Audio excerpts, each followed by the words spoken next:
হালুম, কিরে তুই কি মনে করে আমার কাছে আসলি? বাঘ মামা, একটা জরুরি বিষয়ে আপনার কাছে আসলাম। হ্যাঁ বল, কি বিষয়ে আসলি আমার কাছে? বাঘ মামা, আমি শিকারে যাব, সেই জন্য আপনার কাছে এসেছি। আমার 2টি বাচ্চাকে আপনি একটু দেখে শুনে রাখেন। ভাগ্নে, তুই আমার কাছে আইছিস, আমি তোর 2টা বাচ্চারে সামলায় রাখবো। তুই কোনো চিন্তা করিস না, তুই সাবধানে শিকারে যা। অনেক ধন্যবাদ বাঘ মামা, তাহলে আমি শিকারে যাচ্ছি। হ্যাঁ বাগিনা, যা যা, তোর হলেন সামলায় রাখবো। তারপর শিয়ালটি চলে গেল শিকারে।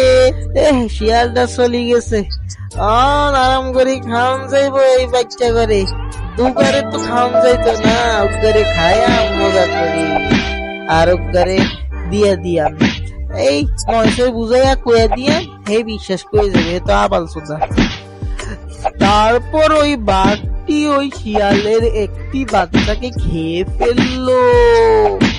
বাঘ মামা, আমি তো শিকার থেকে চলে এসেছি। আমার আরেকটা ছানা কোথায়? ওমা, কি লাগস? খোদার গজব কথা নি কস।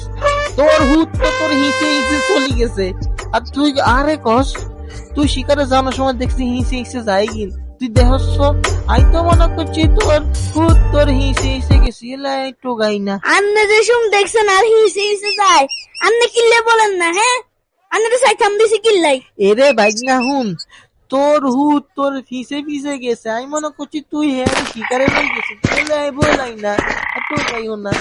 আমার কি জানি নি হে আজি গেছে। বাঘ মামা যাই, আসল ঘটনা কি তা একমাত্র আল্লাহ জানে। সর্বোচ্চ আমি আমার ছেলেকে অনেক টোকাবো, যদি পাই আর ছেলেকে আমি বলছি তো 20 গেটিয়া দিমু আল্লাহর রহমত। তারপর ওই শিয়ালটি তার বাচ্চাকে অনেক খুঁজি করার পরও পেল না। অনেক দিন ধরে তার জন্য কান্নাকাটি করতে লাগলো। একদিন তার একজন ছাগল বন্ধুর সাথে দেখা হলো।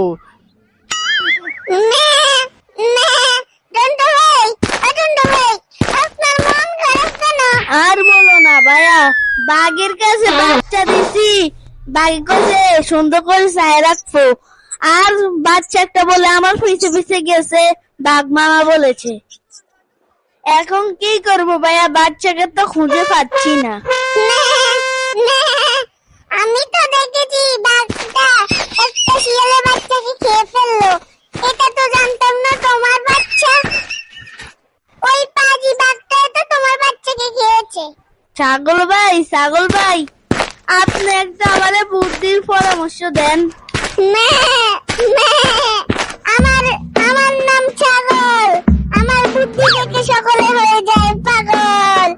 তাকে একটা উঁদুরের ওষুধ মিশিয়ে খরগোশের মধ্যে মিশিয়ে খাওয়াই দিবে। আচ্ছা ঠিক আছে ছাগল ভাইয়া, আমি ওকে খাবারের সাথে বিষ মিশিয়ে ওকে পেছাং করে দেবো। তারপর ওই শিয়ালটি একটা খরগোশ শিকার করে, ওই খরগোশের মধ্যে বিষ মিশিয়ে বাঘের কাছে নিয়ে যায়। বাঘ মামা, আপনার জন্য একটা খরগোশ নিয়ে এসেছিলাম।